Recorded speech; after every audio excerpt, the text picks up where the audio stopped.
नमस्ते प्यारे बच्चों, इस वीडियो में मैं आप सभी का स्वागत करती हूँ। आज हम लोग कक्षा 9 में राजनीति शास्त्र के बारे में जानकारी प्राप्त करेंगे। राजनीति शास्त्र में क्या है? प्यारे बच्चों, क्या आप बता सकते हैं कि विश्व में मुख्य रूप से कितने युद्ध हुए हैं? तो मैं आपको बता रही हूँ, विश्व में मुख्य रूप से 2 युद्ध हुए हैं, प्रथम विश्व युद्ध और द्वितीय विश्व युद्ध। प्रथम विश्व युद्ध कब से कब तक चला है? तो प्रथम विश्व युद्ध 1914 से 1918 तक चला है और द्वितीय विश्व युद्ध 1939 से 1945 तक चला है। प्यारे बच्चों, प्रथम और द्वितीय विश्व युद्ध के बाद देश की राजनीतिक गतिविधियां क्या है, इसी शीर्षक के बारे में हम जानकारी प्राप्त करेंगे। विश्व युद्धोत्तर यानी विश्व युद्ध के बाद राजनीतिक गतिविधियां। आइए राजनीतिक गतिविधियों की भूमिका देखते हैं। हम सभी अलग अलग कारणों से सुविधाओं के लिए समाज के व्यक्तियों, संस्थाओं तथा संगठनों पर निर्भर होते हैं। प्यारे बच्चों, पिछली कक्षाओं में नागरिक शास्त्र की पाठ्य पुस्तकों में हमने स्थानीय शासन संस्था, भारत का संविधान और अपने देश की शासन प्रणाली अथवा सरकार की संरचना का अध्ययन किया। इस कक्षा में अब हम भारत के विश्व से होने वाले संबंध को देखने वाले हैं। भूगोल के अध्ययन से आपको विश्व की भौगोलिक संरचना समझी होगी, तो इतिहास के अध्ययन से ऐतिहासिक कालखंड की वैश्विक गतिविधियां भी आपको समझ में आई होंगी। अब हम राजनीति शास्त्र के अध्ययन से भारत और विश्व के बीच के संबंध और महत्वपूर्ण वैश्विक समस्याएं समझेंगे। प्यारे बच्चों, हमारा सामाजिक जीवन एक दूसरे पर अवलंबित होता है, निर्भर होता है। इसमें एक दूसरे का परस्पर सहयोग बहुत महत्वपूर्ण होता है। बिना सहयोग के हम कुछ नहीं कर सकते, यह हमने देखा है।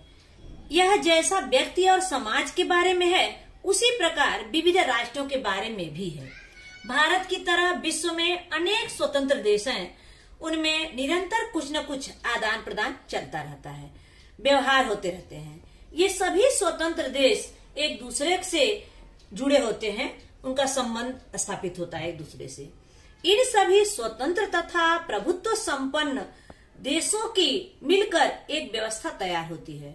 हम इसे अंतर्राष्ट्रीय व्यवस्था कहते हैं। इस अंतर्राष्ट्रीय व्यवस्था की विशेषताएं हम समझेंगे।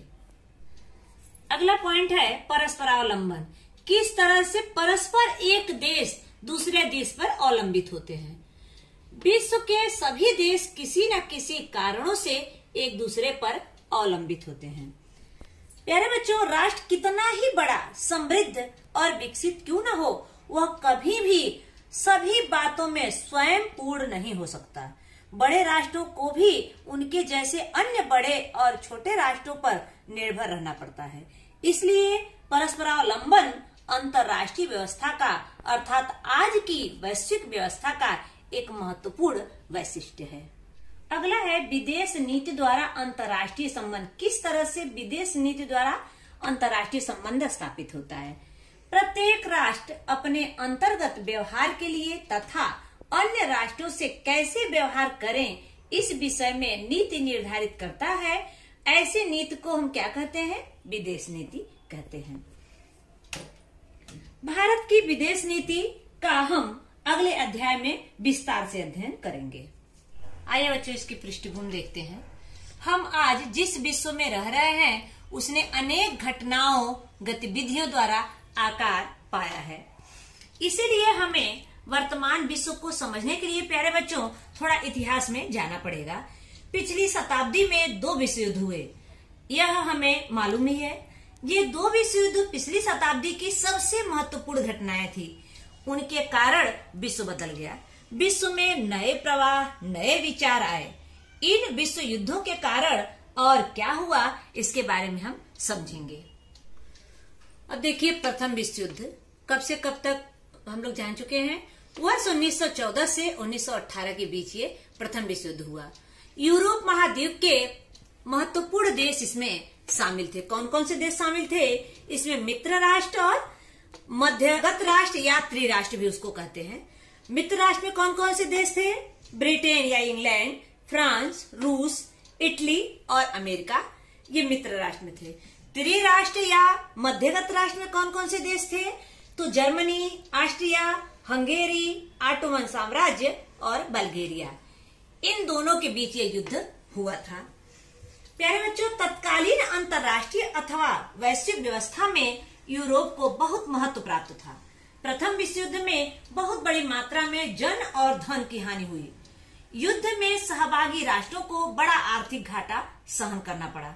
युद्ध में सहभागी न होने वालों को भी युद्ध की मार सहन करनी पड़ी, क्योंकि उस समय भारत शामिल नहीं था, लेकिन भारत पर अंग्रेजों का वर्चस्व था, इसलिए भारत को भी इसकी मार सहन करनी पड़ी थी। विजित तथा पराजित राष्ट्रों की अर्थव्यवस्था चरमरा गई। प्यारे बच्चों, इस तरह के युद्ध पुनः ना हो, इसके लिए कोई उपाय योजना करनी चाहिए, ऐसा सभी राष्ट्रों को लगने लगा तथा उसी के परिणाम स्वरूप राष्ट्र संघ नामक अंतर्राष्ट्रीय संगठन की स्थापना 1920 में हुई। अंतर्राष्ट्रीय समस्या हल करने हेतु चर्चा तथा समझौता करने का यह एक महत्वपूर्ण मंच बन गया। राष्ट्र संघ की मुख्य जिम्मेदारी युद्ध टालना मानी गई। प्यारे बच्चों, प्रथम विश्व युद्ध समाप्त होने के बाद यूरोप में तथा यूरोप के बाहर भी अनेक महत्वपूर्ण परिवर्तन दिखाई दिए, जैसे यूरोप के पूर्वी साम्राज्य ध्वस्त हुए तथा नए राष्ट्र अस्तित्व में आए। यूरोप के अनेक देशों की अफ्रीका और एशिया महाद्वीप में आवासीय बस्तियां जो थी, इन आवासीय बस्तियों में स्वतंत्रता के लिए आंदोलन आरंभ हो गया। इन आंदोलनों ने यूरोपीय राष्ट्रों के वर्चस्व के सम्मुख बड़ी चुनौती दी। प्यारे बच्चों, प्रथम विश्व युद्ध के बाद शांति स्थापित करने हेतु राष्ट्रसंघ का तो निर्माण हुआ, परंतु राष्ट्र संघ युद्ध रोकने में सफल नहीं रहा। जर्मनी, इटली, स्पेन आदि देशों में तो तानाशाही शासन व्यवस्था अस्तित्व में आई। इन सभी घटनाओं की परिणति किसमें हो गई? द्वितीय विश्व युद्ध में हो गई। अगला है द्वितीय विश्व युद्ध। वर्ष 1939 से 1945 के बीच द्वितीय विश्व युद्ध हुआ। प्रथम विश्व युद्ध की तुलना में द्वितीय विश्व युद्ध अधिक संहारक सिद्ध हुआ। प्यारे बच्चों, वह अधिक व्यापक तो था ही, परंतु इस युद्ध में अधिक उन्नत तकनीकी का उपयोग किया गया था। युद्ध में सहभागी हुए राष्ट्रों पर फिर एक बार आर्थिक संकट टूट पड़ा। यह युद्ध भी दो राष्ट्रों के बीच हुआ, मित्र राष्ट्र और अक्ष राष्ट्र। मित्र राष्ट्र में Britain, France, Australia, Canada, New Zealand, Bharat, Soviet union, चीन और अमेरिका, और अक्ष राष्ट्र थे जर्मनी, जापान और इटली। प्यारे बच्चों, द्वितीय विश्व युद्ध में अमेरिका का महत्वपूर्ण सहभाग था। अमेरिका ने अणु बम का निर्माण किया था। युद्ध समाप्त करने के लिए अमेरिका ने जापान के हिरोशिमा तथा नागासाकी इन दो शहरों पर क्रमशः 6 और 9 अगस्त को अणु बम गिराए थे। यूरोप में जर्मनी की हुई हार के बाद तथा एशिया में जापान की हार के बाद द्वितीय विश्व युद्ध समाप्त हो गया। प्यारे बच्चों, द्वितीय विश्व युद्ध के बाद के समय में विश्व स्तर पर जो अनेक घटनाएं घटी, उनमें से एक महत्वपूर्ण घटना शीत युद्ध का आरंभ हुआ। तो प्यारे बच्चों, शीत युद्ध कब से कब तक चला था? तो वर्ष 1945 से 1991 तक का यह प्रदीर्घ समय शीत युद्ध से व्याप्त था। इस कालखंड के कुछ परिवर्तनों की हम यहाँ पर समीक्षा करेंगे। दूसरे विश्व युद्ध में मित्र रहे अमेरिका तथा सोवियत यूनियन युद्ध समाप्त होते ही परस्पर प्रतियोगी बन गए। उनके आपसी सहयोग का स्थान प्रतिद्वंदिता ने ले लिया। प्यारे बच्चों, यह प्रतिद्वंदिता वैश्विक राजनीति में 40 से 50 वर्षों तक चलती रही। इन दोनों देशों में प्रत्यक्ष युद्ध नहीं हुआ, पर युद्ध की ज्वाला कभी भी धधक सकेगी, इतना तनाव उनके संबंधों में उत्पन्न हुआ था। प्रत्यक्ष युद्ध नहीं, पर युद्ध के लिए पूरक जैसी तनावपूर्ण परिस्थिति का वर्णन शीत युद्ध के रूप में किया जाता है। इस कालावधि में अमेरिका तो महासत्ता थी ही, पर सोवियत यूनियन ने भी आणविक प्रक्षेपण अस्त्रों की निर्मित कर अपनी सैन्य सामर्थ्य बढ़ाकर महासत्ता बनने का प्रयत्न किया। अमेरिका तथा सोवियत संघ, इन दो महासत्ताओं का संघर्ष सत्ता स्पर्धा, शस्त्र स्पर्धा, विचार प्रणाली के बीच भेद, एक दूसरे को सह और मात देने की वृत्ति, इन सभी बातों के कारण ही शीत युद्ध शुरू हो गया। तो प्यारे बच्चों, आइए देखते हैं शीत युद्ध के क्या क्या परिणाम हुए। तो पहला है सैन्य संगठनों का निर्माण। शीत युद्ध की कालावधि में दोनों महासत्ताओं ने सैन्य संगठनों का निर्माण किया। उनमें सम्मिलित होने वाले राष्ट्रों की सुरक्षा की जिम्मेदारी उन महासत्ताओं ने ले ली। नाटो, इसका फुल फॉर्म है North Atlantic Treaty Organization, America के नेतृत्व वाला संगठन यह था, सैन्य संगठन था ये। उसी प्रकार वर्साय समझौता यह सोवियत संघ के नेतृत्व वाला सैन्य संगठन था। दूसरा है विश्व का द्विध्रुवीकरण। द्विध्रुवीकरण मतलब विश्व दो भागों में बट गया। कुछ जो है सोवियत रूस की तरफ हो गए और कुछ जो है अमेरिका की तरफ हो गए। शीत युद्ध काल में विश्व के अधिकांश देश दो महासत्ताओं के गुटों में शामिल हुए थे।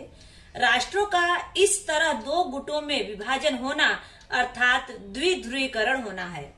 इससे शीत युद्ध का प्रभाव बढ़ गया, तनाव का क्षेत्र फैल गया।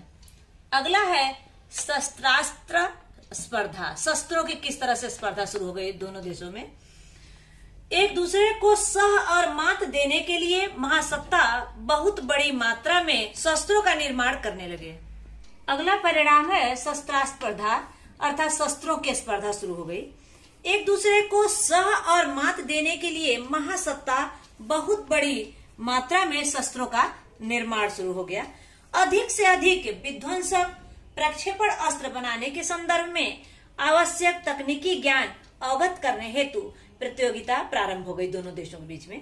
किंतु इन प्रक्षेपण अस्त्रों की होड़ में वैश्विक शांति खतरे में आ जाएगी, इसका आभास दोनों महासत्ताओं को हो जाने के कारण प्रक्षेपण अस्त्रों के नियंत्रण और निरस्त्रीकरण के प्रयास भी इसी समय हुए।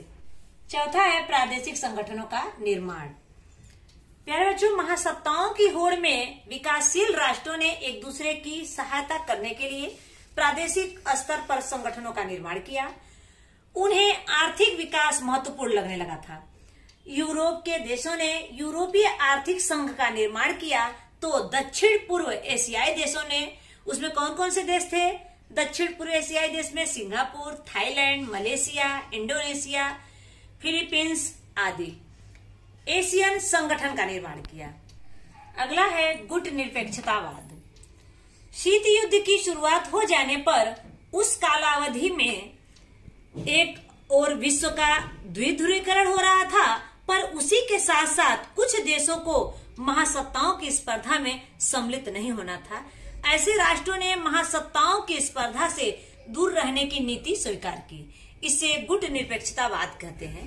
गुट निरपेक्षतावाद शीत युद्ध काल का एक महत्वपूर्ण आंदोलन था। अगला है गुट निरपेक्षतावाद आंदोलन। द्वितीय विश्व युद्ध के बाद एशिया और अफ्रीका महाद्वीपों में स्वतंत्र हुए नए देशों ने गुट निरपेक्षता विचार का समर्थन किया। यह एक महत्वपूर्ण आंदोलन था।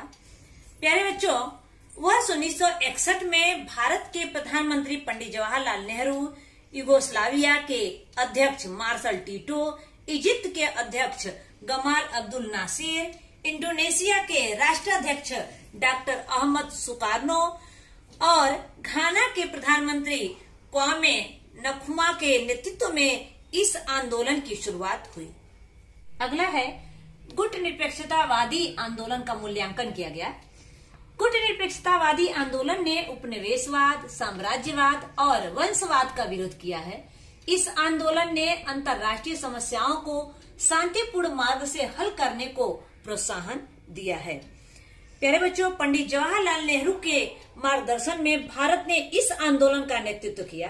बाद के काल में भी इस आंदोलन को भारत ने सक्रिय समर्थन दिया है। शीत युद्ध समाप्त हो जाने पर भी इस आंदोलन का महत्व कम नहीं हुआ। गुट निरपेक्षतावादी आंदोलन मानवतावाद, वैश्विक शांति तथा समानता जैसे शाश्वत मूल्यों पर आधारित है। इस आंदोलन ने अल्प विकसित राष्ट्रों को एकत्रित होने के लिए प्रेरित किया है। प्यारे बच्चों, शांतिमय मार्ग से अंतर्राष्ट्रीय समस्याओं का समाधान करने हेतु इस आंदोलन ने प्रोत्साहन दिया। निरस्त्रीकरण, मानवाधिकारों का संवर्धन के संबंध में आग्रहपूर्ण भूमिका अपनाते हुए गुट निरपेक्षतावादी आंदोलन ने गरीब तथा अविकसित राष्ट्रों की समस्याएं दृढ़ता के साथ रखी। आंदोलन ने एक नई अंतर्राष्ट्रीय आर्थिक व्यवस्था की मांग की। संक्षेप में कहा जाए तो शीत युद्ध समाप्त हो जाने के बाद भी गुट निरपेक्षतावादी आंदोलन का महत्व कम नहीं हुआ। इस आंदोलन ने अल्प विकसित राष्ट्रों को एकत्र आने के लिए प्रेरित किया। इस आंदोलन ने आर्थिक और सामाजिक परिवर्तनों के अनेक वैचारिक प्रवाह अंतर्राष्ट्रीय राजनीति में लाए। इन राष्ट्रों को अंतर्राष्ट्रीय राजनीति में सम्मान के साथ खड़े होने का एक नया विश्वास दिया। अगला है शीत युद्ध का अंत। वर्ष 1945 से वैश्विक राजनीति में प्रभावशाली रहा शीत युद्ध बाद में समाप्त हो गया। शीत युद्ध का अंत पिछली शताब्दी की एक महत्वपूर्ण घटना थी। प्यारे बच्चों, शीत युद्ध के समाप्त होने में कौन कौन सी बातें जिम्मेदार थी, तो आइए जानते हैं। सोवियत संघ ने आर्थिक उदारीकरण की नीति को स्वीकार किया, देश की अर्थव्यवस्था पर लगाए गए नियंत्रण को शिथिल किया। सोवियत संघ के तत्कालीन अध्यक्ष मिखाइल गोर्बाचेव ने पुनर्रचना और खुलापन नीतियों पर अमल किया।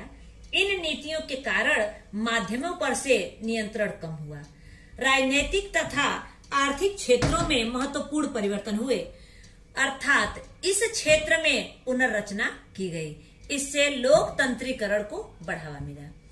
पूर्वी यूरोप के सोवियत संघ के प्रभाव वाले देशों द्वारा पूंजीवादी और लोकतांत्रिक मार्ग अपनाने के कारण वहां की शासन सत्ताएं बदल गई। सोवियत संघ का विघटन हुआ, फलतः अनेक नए राष्ट्रों का निर्माण हुआ। रूस सोवियत संघ का बड़ा देश था। अगला है शीत युद्ध के बाद का विश्व, अर्थात शीत युद्धोत्तर विश्व। सोवियत संघ के विघटन के साथ शीत युद्ध समाप्त हुआ।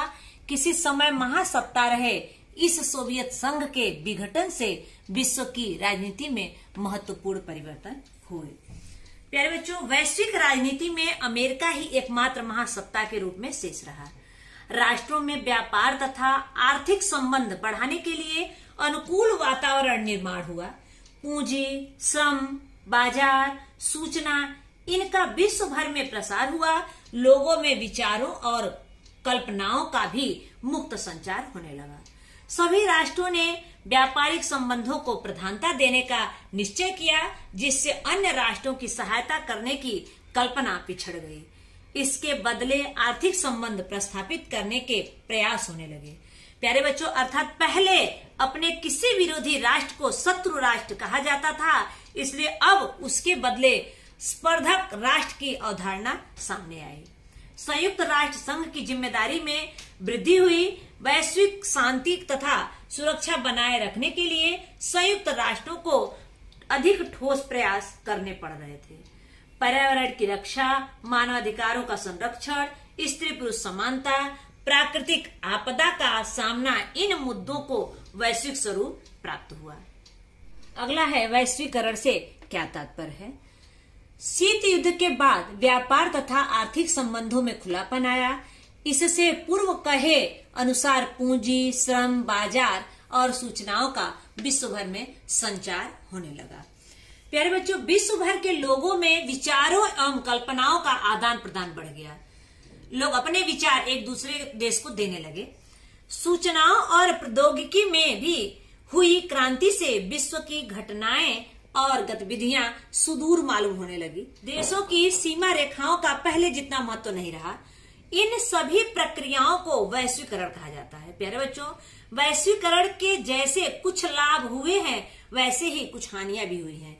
जैसे विविध राष्ट्रों की अर्थव्यवस्था एक दूसरे से जुड़ जाने से व्यापार बढ़ा, आर्थिक एकत्रीकरण बढ़ा, बाजारों में माल की उपलब्धता बढ़ी, परंतु इसी के साथ साथ गरीब और अमीर राष्ट्रों के बीच की दूरी कम नहीं हुई। इस अध्याय में हमने वर्ष 1945 से वैश्विक गतिविधियों का अध्ययन किया।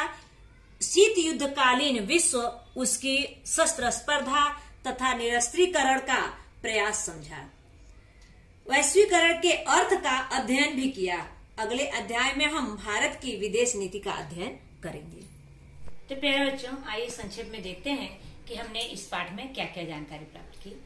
तो सबसे पहले हमने देखा परस्परावलंबन। जिस प्रकार एक व्यक्ति दूसरे व्यक्ति पर अवलंबित होता है या निर्भर होता है, कोई व्यक्ति अपने आप में पूर्ण नहीं होता है या कोई भी समाज अपने आप में पूर्ण नहीं होता है, एक समाज दूसरे समाज पर निर्भर होता है, उसी प्रकार एक देश दूसरे देश पर निर्भर होता है या अवलंबित होता है। कोई भी देश वो बड़ा हो या छोटा हो अपने आप में पूर्ण नहीं होता है। उसके बाद हमने देखा विदेश नीति। हर देश अपनी विदेश नीति तय करता है कि वह दूसरे देश के साथ किस प्रकार व्यवहार करेगा। उसके बाद था प्रथम विश्व युद्ध। प्रथम विश्व युद्ध 1914 से 1918 तक चला था। उसमें मित्र राष्ट्र और त्रिराष्ट्र शामिल थे। मित्र राष्ट्र और त्रिराष्ट्र के बीच यह युद्ध हुआ था। इस युद्ध में धन और जन दोनों की हानि हुई थी। उसके बाद और देशों को लगने लगा कि युद्ध न हो, इसके लिए क्या किया जाए। तो इसके लिए 1920 में राष्ट्र संघ की स्थापना की गई। राष्ट्र संघ कुछ दिनों तक तो सफल रहा, लेकिन थोड़े दिनों बाद जो है वह असफल रहा अपने काम में, और फिर 1939 में द्वितीय विश्व युद्ध शुरू हो गया। यह उन्नत तकनीकी के कारण ज्यादा संहारक सिद्ध हुआ। यह युद्ध 1939 से 1945 तक चला था। अब दोबारा युद्ध न हो, इसके लिए कई राष्ट्र मिलकर विचार किए और 1945 में संयुक्त राष्ट्र संघ की स्थापना की। 1945 में ही शीत युद्ध शुरू हो गया। किसके किसके बीच? सोवियत यूनियन और अमेरिका के बीच। यह युद्ध 1945 से 1991 तक चला। अब शीत युद्ध के क्या परिणाम हुए? तो सैन्य संगठनों का निर्माण हुआ, विश्व में द्विध्रुवीकरण हुआ, शस्त्रों की स्पर्धा शुरू हो गई, प्रादेशिक संगठनों का निर्माण हुआ, गुट निरपेक्षतावाद शुरू हो गया। अब इसमें 1945 से 1991 तक शीत युद्ध चला। 1991 में रूस के विघटन के साथ शीत युद्ध समाप्त हो गया और वैश्विकरण आ गया। विश्व में बाजार सबके लिए खुल गए और एक देश दूसरे देश के साथ अपने विचारों, कल्पनाओं का आदान प्रदान करने लगा। इस प्रकार हमने विश्व युद्धोत्तर राजनीतिक गतिविधियों के बारे में जानकारी प्राप्त की। धन्यवाद।